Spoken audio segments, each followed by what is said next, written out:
ఆంధ్ర రాష్ట్ర ప్రభుత్వానికి ఏమి చేతనయ్యింది అంటే బిడ్డలకు ఉద్యోగాలు ఇవ్వడం చేత కాలేదు, రైతులు కనీసం నష్టపోతే నష్టపరిహారం ఇవ్వడం చేత కాలేదు, స్పెషల్ స్టేటస్ కోసం కొట్లాడటం చేత కాలేదు, మనది ఇది ఒక రాజధాని అని రాజధాని కట్టుకోవడం చేత కాలేదు, పోలవరం చేత కాలేదు, కనీసం మన విశాఖ స్టీల్ నైనా కాపాడుకునే ప్రైవేటైజ్ కాకుండా కాపాడుకోవడం కూడా చేత కాలేదు, ఒక మెట్రో కూడా కనీసం చేత కాలేదు.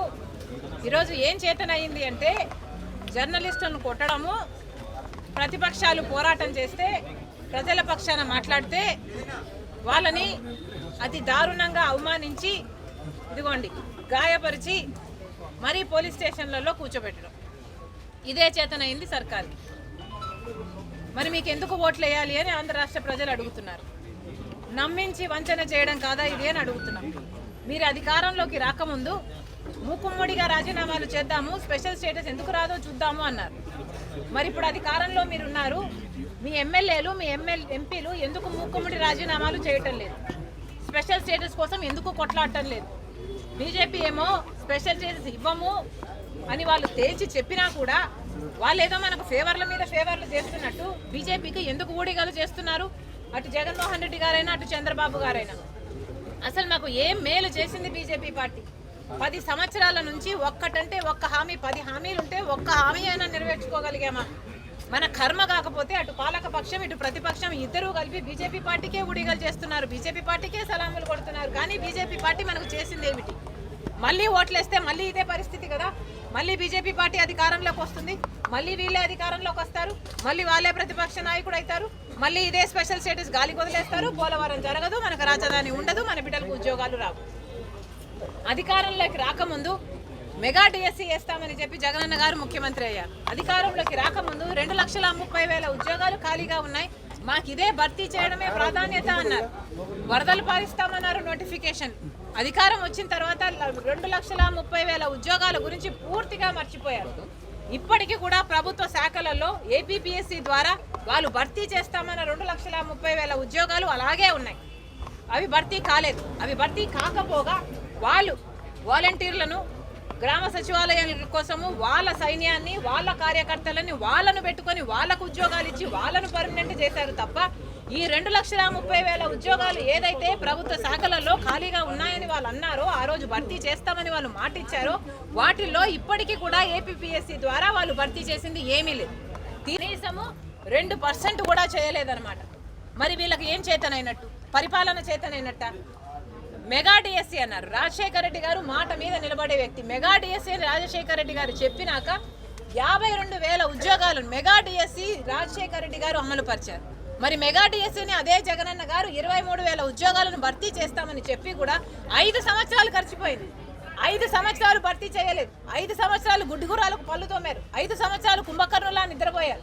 తీరా ఇప్పుడు ఎలక్షన్లు వచ్చాయి కాబట్టి మెగా డిఎస్సీ సంగతి దేవుడెరుగు, దగా డిఎస్సీ ఇప్పుడు 6,000తో ఉద్యోగాలు నోటిఫికేషన్లు ఇచ్చారు. మరి ఈ 6,000 ఉద్యోగాల కోసం లక్షల మంది బిడ్డలు 4 సంవత్సరాలుగా 5 సంవత్సరాలుగా ప్రిపేర్ అవుతూనే ఉన్నారు, లక్షలు ఖర్చు పెట్టుకున్నారు కోచింగ్లకి. మరి వాళ్ళ పరిస్థితి ఏమిటి? హఠాత్తుగా 30 రోజుల టైంలోనే పరీక్షలు అంటే 150 పుస్తకాలు చదవాలంటే ఒక్కొక్కరు 150 పుస్తకాలు 30 రోజుల్లో చదవాలంటే కనీసం 5 పుస్తకాలు ప్రతిరోజు చదవాలి. చదవడమే కాదు, అది అభ్యసించాలి. ఇది పాసిబుల్లా? ఎంత ఒత్తిడి ఉంటుంది వాళ్ళ మీద? ఇదేమైనా ఉద్యోగాలు ఇచ్చే తీరేనా? ఇది మీకు ఇవ్వాలనుకుంటే ఇచ్చే మనసే ఉండుంటే ఇంతకుముందు ఎందుకు ఇవ్వలేదు? మెగా డిఎస్సీ ఒక దగా డిఎస్సీని చేశారు. ప్రతి సంవత్సరము జాబ్ క్యాలెండర్ అన్నారు, ప్రతి జనవరి 1నే జాబ్ క్యాలెండర్ ఇస్తామన్నారు, ప్రతి 10 సాక్షి క్యాలెండర్ ఇవ్వడం తప్పితే జాబ్ క్యాలెండర్ కదా దేవుడేరు. ఎక్కడొచ్చిందండి జాబ్ క్యాలెండరు?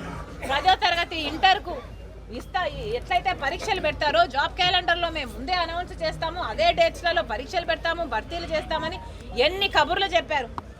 అన్ని నీటి మీద రాతలైపోయాయి. మాట తప్పము మడమ తిప్పమని చెప్పిన వాళ్ళంతా ఇచ్చిన ప్రతి మాటను మడత పెట్టారు. అధికారం మాత్రం అనుభవిస్తున్నారు. వాళ్ళేమో ముఖ్యమంత్రులు అయ్యారు, మంత్రులు అయ్యారు, కానీ బిడ్డలకు మాత్రం, చదువుకున్న బిడ్డలకు మాత్రం ఉద్యోగాలు లేవు. వాళ్ళేమో 10,000కు 12,000కు మన బిడ్డలు రోడ్ల మీద పని చేసుకుంటున్నారు. అడిగేనాదుడు ఎవరైనా ఉన్నారంటే ఎవరూ లేరు మన రాష్ట్రంలో. ఒక కాంగ్రెస్ పార్టీ ఈరోజు కొట్లాడుతుంటే మమ్మల్ని కూడా గాయపరిచి మమ్మల్ని ఎత్తుకొచ్చి పోలీస్ స్టేషన్లలో పెడుతున్నారు. ఇక జర్నలిస్టులు అడిగితే వాళ్ళని చితక బాదుతున్నారు. ఇది ఎక్కడ న్యాయం అంటున్నాం? ఇది ప్రజాస్వామ్యం అవునా కాదా? ప్రభుత్వం సమాధానం చెప్పాలి. పెద్ద పెద్ద మాటలు చెప్తారు కదా, పెద్ద పెద్ద మాటలు మేము ఎన్నో వాగ్దానాలు నిలబెట్టుకుంటున్నామని చెప్తున్నారు కదా, మరి ఏమైంది? రాజశేఖర రెడ్డి గారు మాట తప్పకుండా ఇచ్చిన మాట ప్రతి మాట నిలబెట్టుకుంటే మరి ఆయన వారసులను చెప్పుకుంటున్న వాళ్ళు మీరు ఎందుకు నిలబెట్టుకోలేకపోతున్నారో ప్రజలకు సమాధానం చెప్పాలి. మళ్ళీ చెప్తున్నాం, ఈ దగా డిఎస్సి కాదు, మొత్తం 23,000 ఉద్యోగాలతో మెగా డిఎస్సి ప్రభుత్వం వెంటనే విడుదల చేయాలి. 2,30,000 ఉద్యోగాలు భర్తీ చేస్తామని జగనన్న గారే స్వయంగా ఎలక్షన్లప్పుడు చెప్పిన మాట. ఆ 2,30,000 ఉద్యోగాలకు కూడా ప్రభుత్వ శాఖల్లో ఖాళీగా ఉన్న ఉద్యోగాలు, ఏపీపీఎస్సీ ద్వారా మీరు భర్తీ చేస్తామన్న ఉద్యోగాలను కూడా నోటిఫికేషన్లు వెంటనే ఇవ్వాలని డిమాండ్ చేస్తున్నాం. ఉద్యోగుల గురించి మాట్లాడదామమ్మా. పొద్దు నుంచి మేము చాలా కష్టపడ్డాం, చాలా కొట్లాడ్డాము. ఈ రోజు ఇష్యూను డైవర్ట్ చేయకండి. ఇదే ప్రశ్న రేపు నన్ను అడగండి, రేపు ఇదే ఆన్సర్. దీనికి ఆన్సర్